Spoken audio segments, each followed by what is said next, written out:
اور یہ میرا یقین کامل ہے کہ جتنے لوگ آپ میرے ساتھ بیٹھے ہیں آپ میں سے کسی کی توجہ ادھر ادھر نہیں جائیں گی، کیونکہ یہ آئے ہی وہ لوگ ہیں کہ جو اپنے اندر یہ اوصاف قلبی پیدا کرنا چاہتے ہیں، یعنی ہم ایمان کی بہار اپنے دل کے اندر رکھنا چاہتے ہیں، وہ یقین کامل رکھنا چاہتے ہیں، بلکہ وہ یقین شہود رکھنا چاہتے ہیں کہ ہم اس یقین کے اندر غرق ہو جائیں، اور جتنی دیر تک ہم اس ذکر کے اندر محظوظ ہو رہے تو ذکر کو محسوس کر رہے ہوتے ہیں، اس کا مطلب سمجھیے کہ ہم غرق ہو چکے ہیں۔ یقین بھی کئی طریقے کا ہوتا ہے نا، کہ ایک یہ ہے کہ علم الیقین، عین الیقین، حق الیقین، یعنی کہ ان چیزوں کو لکھ لیجئے، یقین کی بھی تین کیفیتیں ہیں، علم الیقین، عین الیقین، حق الیقین۔ علم الیقین یہ کہ جہاں اگر ہم نے کہیں سے دھواں دیکھا تو ہمیں یقین ہو گیا کہ یہ دھواں کسی آگ کی وجہ سے ہوگا۔ حق الیقین کیا ہے کہ عین الیقین کیا،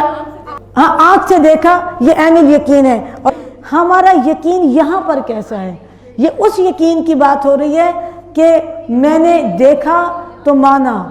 پھر اس کے بعد اسے علم الیقین، پھر جو میں نے آنکھ سے دیکھ لیا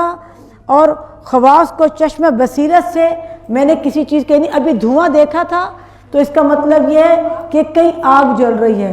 پھر میں بنفس نفیس گئی اور ہم نے جا کر دیکھا کہ وہ تو آگ ہی جل رہی تھی، تو اسے کہیں گے عین الیقین کہ میری آنکھ نے دیکھ لیا۔ اور اس کے بعد کیا ہے؟ حق الیقین،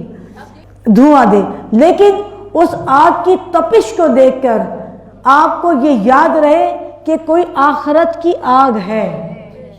کوئی ایسی آگ ہے، تو مجھ سے کوئی ایسا کام نہ ہو جائے، پھر مجھے یہ یاد رہے کہ یہ آگ اتنی ہے کہ اس کی آگ کو ذرا سی تپش کو میں برداشت نہیں کر سکتی، تو وہ آگ جو آخرت کی آگ ہے وہ 70 گنا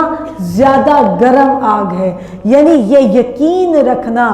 کہ میں اس دنیا کا بندہ نہیں ہوں، میں آخرت کی بندی ہوں، میں نے وہاں جانا ہے، آخرت میں میرے گھر ہے، ایک مکان ہے، اس مکان کو آراستہ میں نے یہاں پر کرنا، اس یقین کو حق الیقین کا نام دیا جاتا ہے کہ اپنے آپ کو غرق کر دو اور اس میں کا